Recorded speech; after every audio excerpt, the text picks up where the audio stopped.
Айқай 25 ширек ғасыр бұрын алғашқы сайт пайда болған. Ақша табу жолдары. AdBlock компаниясы табысқа кенелудің жолдарымен бөлісті. Sony мобильді құрылғылардың аккумуляторын жетілдіріп жатыр. Армысыздар, бұл Planet бағдарламасының кезекті шығарылымы. Әдеттегідей жаңа технологиялар, концепттер мен гаджеттер жайлы. Хабарды интернет бетіндегі алғашқы сайттың туған күні деген ақпардан бастаймыз.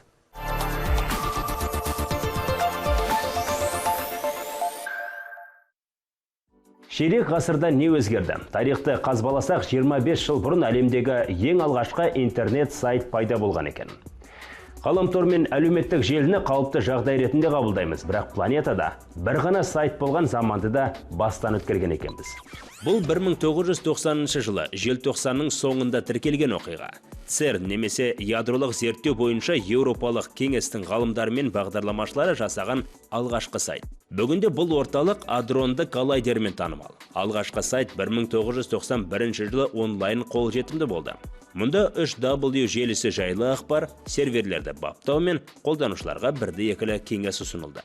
Сол сайттың авторы Тим Бернс-Ли жемісті еңбек етіп келеді. Бүгінде ол бүкіл әлемдік ғаламтор консорциумының басшысы. Ендеше алғашқы сайтты туған күнімен құттықтаймыз.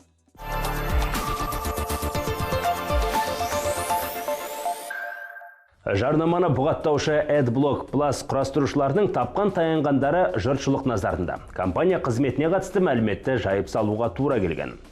AdBlock Plus браузерлерге арналған қондырма. Анықталғандай жарнама бұғаттаушының иесі кейбір жарнама берушілермен келісіп, оларды ақ тізімге өткізу үшін ақша алып келген.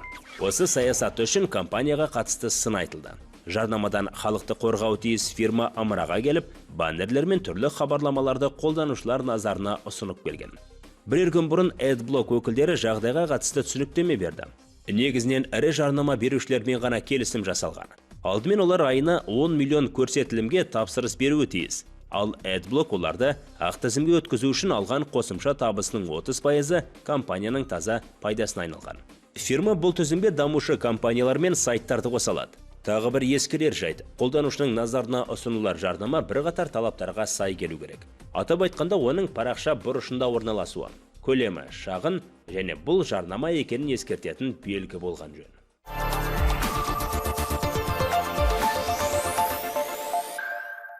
Электроны көп болғанымен бағасы арзан. Sony компаниясы мобильді гаджеттерге арналған аккумуляторлы батарейдің жаңа түрін ұсынбақшы.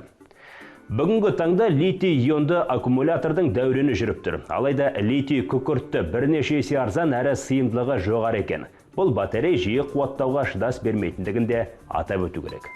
Міне Sony инженерлері литий күкіртті аккумулятордың басты кемшілігін жойып, оны қолданысқа енгізбекші. Батарейдің жаңа түрі қауіпсіз деген пікір бар. Одан басқа Жапон корпорациясы тағы бір түрі магний күкіртті аккумулятор жасапты. Олар тіпті арзан және қауіпсіз. Болжам бойынша Sony батарейлердің тиімділігі 40%-ға жоғары. Жобаның жүзеге асқанын күтуге тура келеді. Әлеуметтік қызметкерге арналған экзоқанға Inoffice аталатын Жапон компаниясы 30 килограмда оңай көтеретін шағын экзоқанға құрастырды. Роботталған бұл костюм Токиода өткен International Robot Exhibition көрмесінде таныстырылған еді. Алдымен өнертабы Жапон қарияларын күтушілер үшін қажет. Күншығыс елінде 75 жастан асқан қарттар үлесі 13%-дан жоғары. Міне оларды күтетін жастардың жұмысын жеңілдету мақсатында қолтемірге ұқсаған көмекші жасалды. Inoffice адамның беліне бекітілетін құрылым. Рама алюминийден жасалған. Ал адамның қолы мен аяғын орап алатын элемент гидравлика арқылы қозғалысқа келтіріледі. Құрылғының екі үлгісі бар. Алғашқысының салмағы 5,5 кг. Ол 30 кг-ға дейін жүк көтереді. Екіншісі Light үлгісі. 4,2 кг-дық қаңқа 22 кг жүк көтеруге арналған. Әлеуметтік қызметкерге арналған костюм бағасы $4,970. Қажет болса оны жалға алуға болады. Еуропаның толық қарияларын оңай көтеретін үлгі жайлы ештеңе айтылмайды.